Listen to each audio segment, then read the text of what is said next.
प्यारे बच्चों, कैसे हैं आप लोग। आशा करते हैं कि आप लोग अच्छे होंगे, स्वस्थ होंगे और आप लोगों की तैयारी बेहतर चल रही होगी। तो आज के इस वीडियो में जो आपका यूपी पुलिस कांस्टेबल का 23 अगस्त का सेकंड शिफ्ट का एग्ज़ाम हो गया है। 23 अगस्त सेकंड शिफ्ट में पूछे गए सभी क्वेश्चंस इस वीडियो में डिस्कस करेंगे, तो इस वीडियो को पूरा ज़रूर देखिए।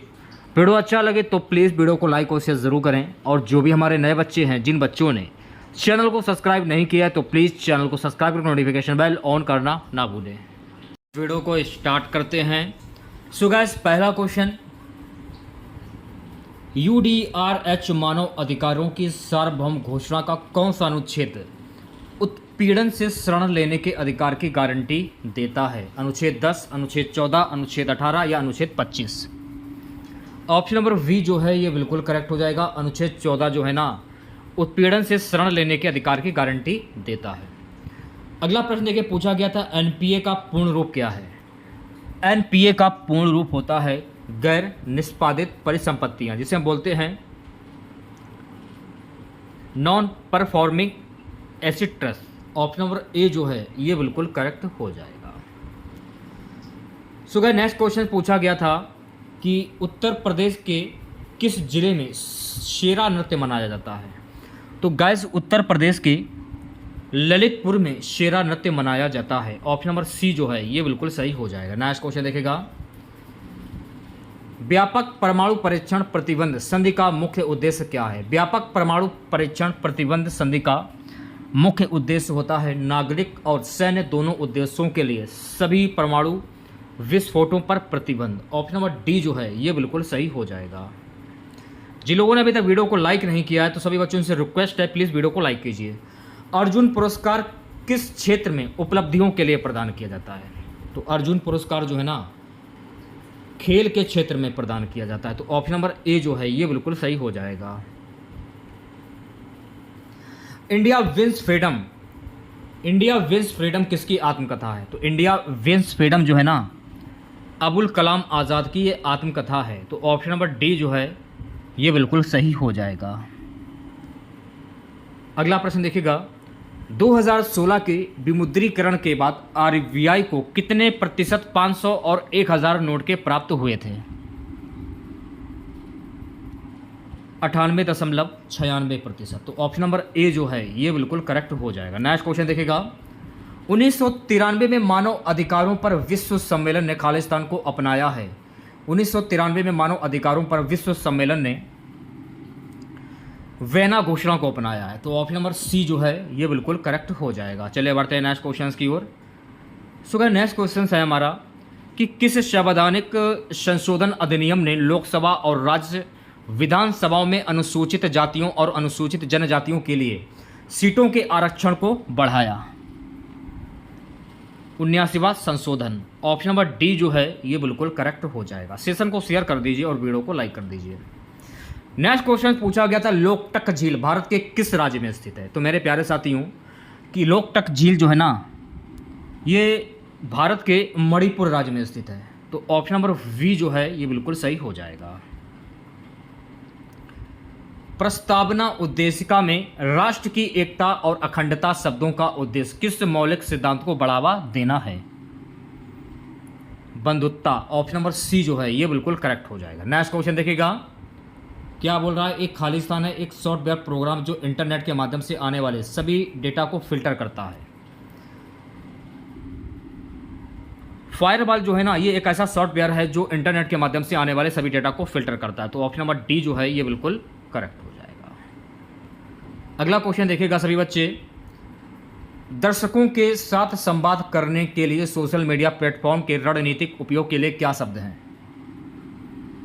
सामाजिक माध्यम, विपणन, बाजारीकरण। ऑप्शन नंबर ए जो है ये बिल्कुल सही हो जाएगा। भूटान की राजधानी क्या है? सो गाइस, भूटान की जो राजधानी है ये है थिम्पू। तो सी ऑप्शन करेक्ट हो जाएगा। भारत में सबसे लंबा नदी पुल कौन सा है? तो भारत में सबसे लंबा जो नदी पुल है ये भूपेन हजारिका सेतु। तो ऑप्शन नंबर डी जो है ये बिल्कुल करेक्ट हो जाएगा। अगला प्रश्न देखिए, पूछा गया था सरकार ने किसान क्रेडिट कार्ड योजना कब पेश की? तो सरकार ने किसान क्रेडिट कार्ड जो योजना है ना, ये पेश की थी अगस्त 1998 में। तो ऑप्शन नंबर वी जो है ये बिल्कुल करेक्ट हो जाएगा। भारत और वियतनाम के बीच साझेदारी से उनके क्षेत्रीय सुरक्षा परिदृश्य में किस प्रकार परिवर्तन आएगा? सांस्कृतिक एकीकरण के माध्यम से। तो ऑप्शन नंबर ए जो है ये बिल्कुल करेक्ट हो जाएगा। नेक्स्ट क्वेश्चन पूछा गया था गाइस, जून 2024 तक लोकसभा के विपक्ष के नेता कौन थे? 2024 तक लोकसभा के विपक्ष के नेता थे राहुल गांधी। तुगलकनामा पुस्तक के लेखक कौन है? तो तुगलकनामा पुस्तक के लेखक हैं अमीर खुसरो। अंतर्राष्ट्रीय अक्षय ऊर्जा एजेंसी IRENA क्या करती है? अक्षय नवीनीकरणीय ऊर्जा के उपयोग को बढ़ावा देती है। तो ऑप्शन नंबर ए जो है ये बिल्कुल करेक्ट हो जाएगा।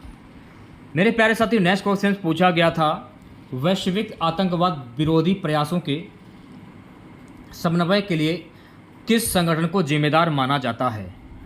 तो ये माना जाता है नाटो को। यही आंसर होना चाहिए मेरे हिसाब से। आपके हिसाब से क्या आंसर होगा कमेंट बॉक्स में ज़रूर बताइएगा। अगला प्रश्न था, दूध उत्पाद, ब्रेड आदि आवश्यक वस्तुओं पर GST दर क्या है? ऑप्शन नंबर सी जो है ये बिल्कुल सही हो जाएगा, 12%। अगला प्रश्न था, चंद्रमा पर नासा के मानव युक्त लैंडिंग मिशन का नाम जो दिया गया है 2024-25 तक होने की संभावना है? अर्टेमिस। ऑप्शन नंबर डी जो है ये बिल्कुल सही हो जाएगा। अगला प्रश्न गाइस पूछा गया था, अंतर्राष्ट्रीय थर्मोन्यूक्लियर प्रायोगिक रिएक्टर ITR परियोजना का उद्देश्य निम्नलिखित की व्यवहारिकता प्रदर्शित करता है? तो ऑप्शन नंबर वी जो है ये बिल्कुल सही हो जाएगा, बड़े पैमाने पर और कार्बन मुक्त स्रोत के रूप में संलयन ऊर्जा। अगला प्रश्न पूछा गया था कि 14 सितंबर को किस रूप में मनाया जाता है? 14 सितंबर को राष्ट्रीय हिंदी दिवस के रूप में मनाया जाता है। तो ऑप्शन नंबर ए जो है ये बिल्कुल सही हो जाएगा। भारतमाला परियोजना किससे संबंधित है? तो मेरे प्यारे साथियों, भारतमाला परियोजना जो है ना सड़क मार्ग से संबंधित है, भारतमाला परियोजना। तो ऑप्शन नंबर ए जो है ये बिल्कुल सही हो जाएगा। अगला प्रश्न, निम्नलिखित में से कौन सा त्यौहार भारत में प्रकाश के त्यौहार के रूप में मनाया जाता है? कौन सा त्यौहार है? दीपावली का जो त्यौहार है ना ये प्रकाश के त्यौहार के रूप में मनाया जाता है। भारतीय GST में निम्नलिखित में से किस प्रकार का कर प्रस्तुत किया जाता है? तो भारतीय GST में किस प्रकार का कर प्रस्तुत किया जाता है? सेवा कर। तो ऑप्शन नंबर वी जो है ये बिल्कुल करेक्ट हो जाएगा। ठीक है, नेक्स्ट क्वेश्चन देखिएगा, निम्नलिखित में से किसने पहली बार बुनियादी शिक्षा का प्रचार प्रतिपादित किया? पहली बार बुनियादी शिक्षा का विचार प्रतिपादित किसने किया था? तो ये प्रतिपादित किया था महात्मा गांधी ने। तो ऑप्शन नंबर ए जो है ये बिल्कुल करेक्ट हो जाएगा। भारत में 2020-21 में कौन सा राज्य मसालों का प्रमुख उत्पादक था? Madhya Pradesh. Option number A जो है ये बिल्कुल करेक्ट हो जाएगा। नेक्स्ट क्वेश्चन देखिएगा, प्रथम lifetime disturbing the peace award शांति भंग का आजीवन पुरस्कार प्राप्तकर्ता कौन है? Salman Rushdie. Option number A जो है ये बिल्कुल सही हो जाएगा। नेक्स्ट क्वेश्चन देखिएगा सभी बच्चे, सबसे कम लिंगानुपात वाला भारतीय राज्य कौन सा है? तो सबसे कम लिंगानुपात वाला भारतीय राज्य है हरियाणा। ऑप्शन नंबर ए जो है ये बिल्कुल सही हो जाएगा। जनसंख्या डी का घनत्व क्या होगा? तो जनसंख्या डी घनत्व है डी बराबर एन संख्या oblique S space, C option सही हो जाएगा। नेक्स्ट क्वेश्चन देखेगा, बायोमेट्रिक प्रौद्योगिकी का एकीकरण भारत के आंतरिक सुरक्षा ढांचे को कैसे बढ़ाता है? आज के पेपर की अगर मैं लेवल की बात करूं, बहुत ही टफ पेपर है जीके सेक्शन वाला, तो आंसर हो जाएगा ऑप्शन नंबर सी, नागरिकों के लिए कागजी कार्रवाई को कम करके और प्रशासनिक प्रक्रिया को सुव्यवस्थित करके। 1928 में बारडोली सत्याग्रह का नेतृत्व किसने किया था? और आगे आने वाली जिन शिफ्टों में एग्जाम बच्चों का लगा हुआ है तो सभी बच्चे अपनी कमर कस लें, क्योंकि पेपर का लेवल आप दे सकते हैं सेकंड शिफ्ट का। जीके का जो पार्ट आया है बहुत ही टफ आया है। 1928 में बारडोली सत्याग्रह का नेतृत्व किसके द्वारा किया गया था? सरदार वल्लभ भाई पटेल के द्वारा। तो ऑप्शन नंबर वी जो है ये बिल्कुल सही हो जाएगा। 2021 में इंस्टाग्राम को इंटरनेट पर दुनिया भर में सबसे अधिक इस्तेमाल किए जाने वाले सोशल मीडिया प्लेटफॉर्म में क्या स्थान दिए? देखिए 2021 का क्वेश्चन 2024 में पूछा जा रहा है। ऑप्शन नंबर डी जो है ये बिल्कुल सही हो जाएगा, चौथा। चीन ने तिब्बत पर आक्रमण कब किया था? तो चीन ने तिब्बत पर आक्रमण वर्ष 1950 में किया था। कब किया था? 1950 में। तो बी ऑप्शन जो है करेक्ट हो जाएगा। निम्नलिखित में से किस जीव को जल प्रदूषक का जैव संकेतक माना जाता है?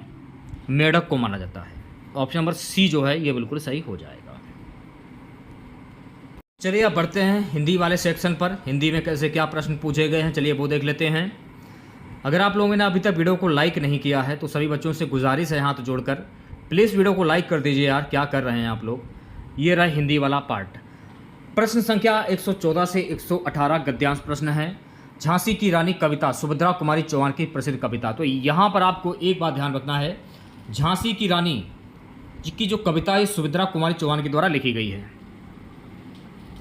दिए गए कविता के आधार पर निम्नलिखित प्रश्नों के उत्तर दीजिए। लक्ष्मी थी, दुर्गा थी, वह स्वयं वीरता की अवतार।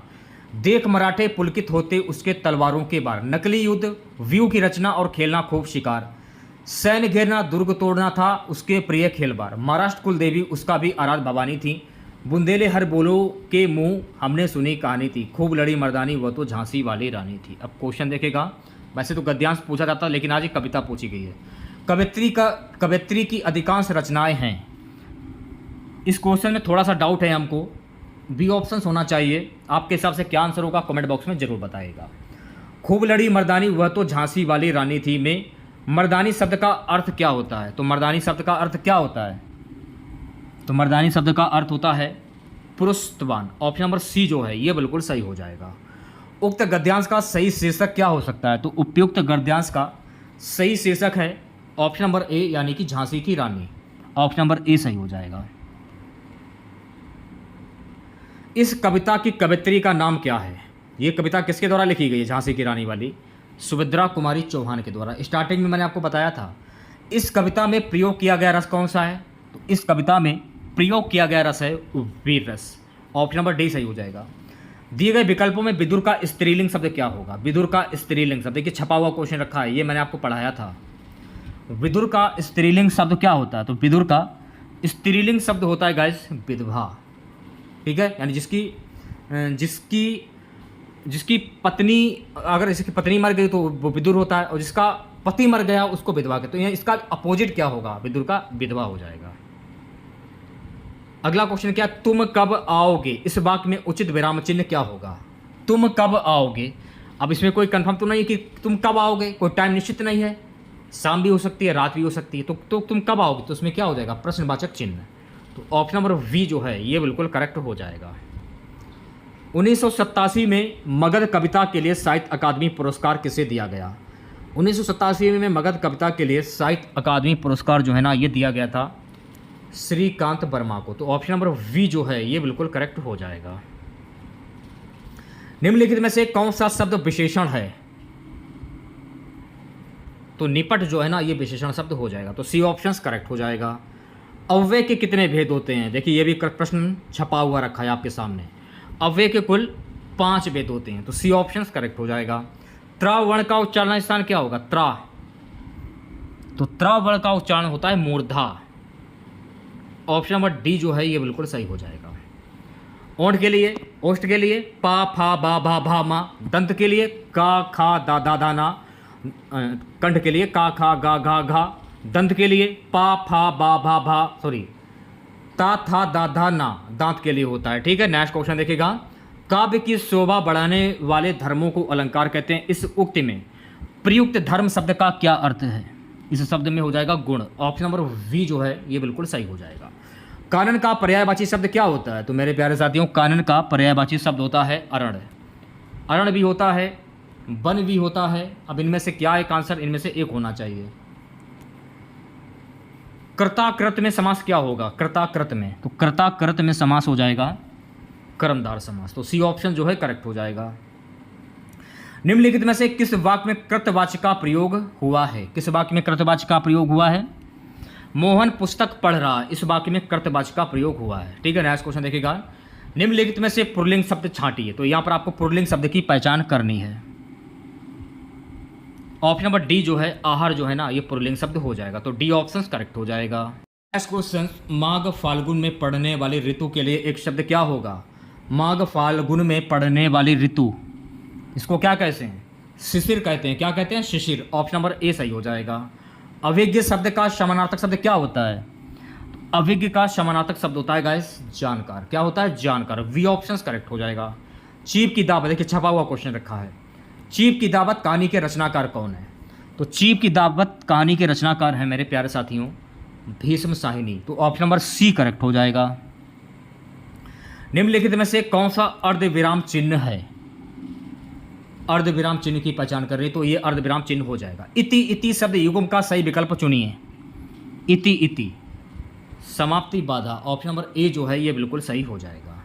निम्नलिखित में से वाक्य के शुद्ध रूप का चयन करना है आप लोगों को।